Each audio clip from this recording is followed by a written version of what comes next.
Mas, kemarin ada ecenan dari Kaisang gaji wali kota Gibran kecil dibandingkan jadi pengusaha. Tanggapannya gimana, Mas?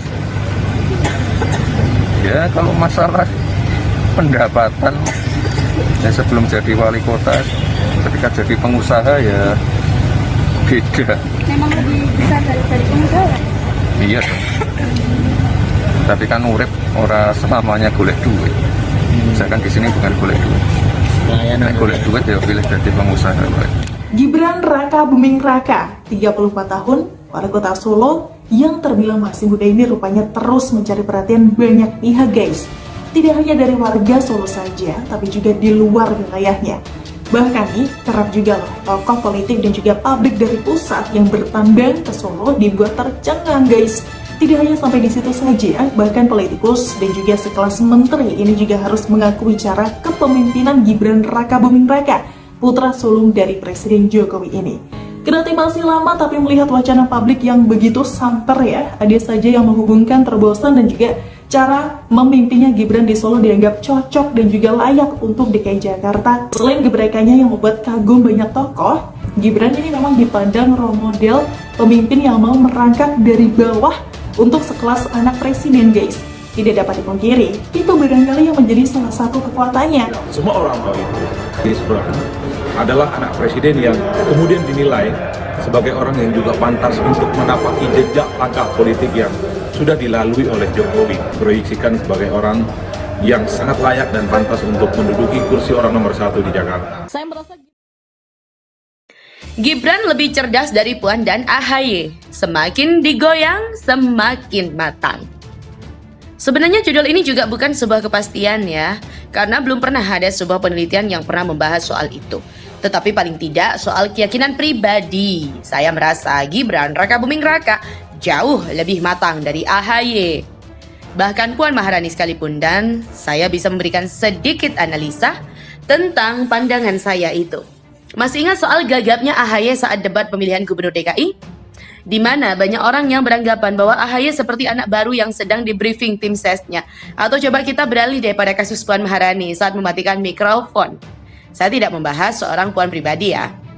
Tapi bagi seorang ketua dewan tertinggi di negara ini, hal ini rasanya sangat tidak pantas dilakukan apapun alasannya.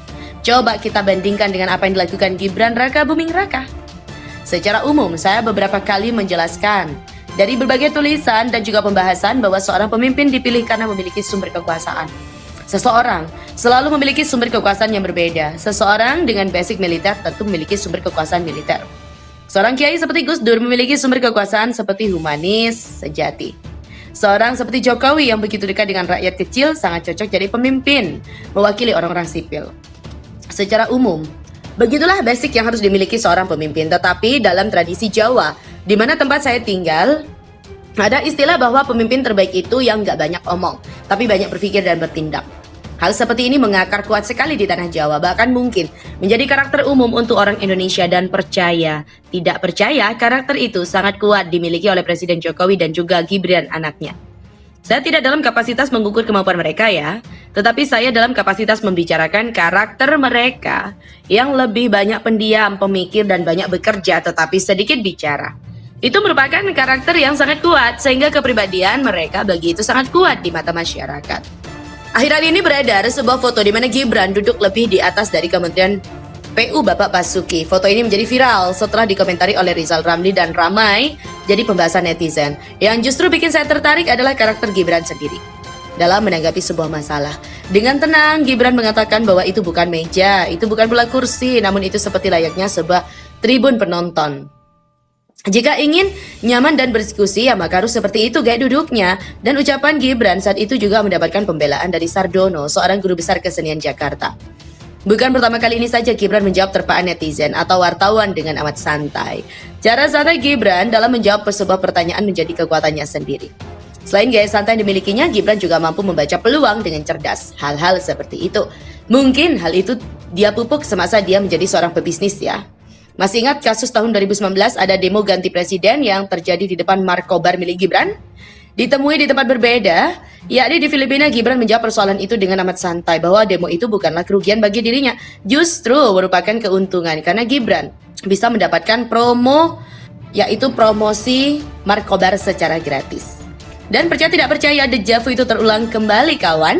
Setelah dinasbihkan sebagai wali kota Solo, mendapatkan banyak sekali pertanyaan soal kemungkinan mencalonkan diri jadi gubernur DKI dan pemilihan presiden tahun 2024. Tapi Gibran dengan santainya menjawab, dilantik saja belum, kau harus memikirkan agenda lain. Ketenangan dan gaya bicara seperti ini, seperti sebuah bius massal bagi seorang politikus.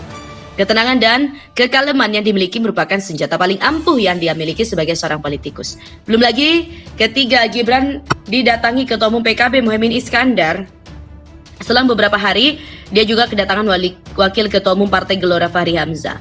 Gibran ini seperti sebuah magnet ya, posisinya sebagai anak presiden dan juga seorang wali kota mulai menarik perhatian para politisi senior untuk bersilaturahim. Jika Gibran salah langkah, maka dia bisa diklaim hanya memanfaatkan posisi strategis ayahnya saja. Tetapi jika dia menapaki langkahnya dengan benar, dia akan mendapatkan nilai plus dari para politisi lain. Dan ajaibnya, gaya Gibran dengan mengatakan kedatangan Fahri Hamzah hanyalah sebatas silaturahim dan belajar dari politisi senior untuk pembangunan kota Solo ke depan, merupakan jawaban jenius yang semakin melambungkan namanya.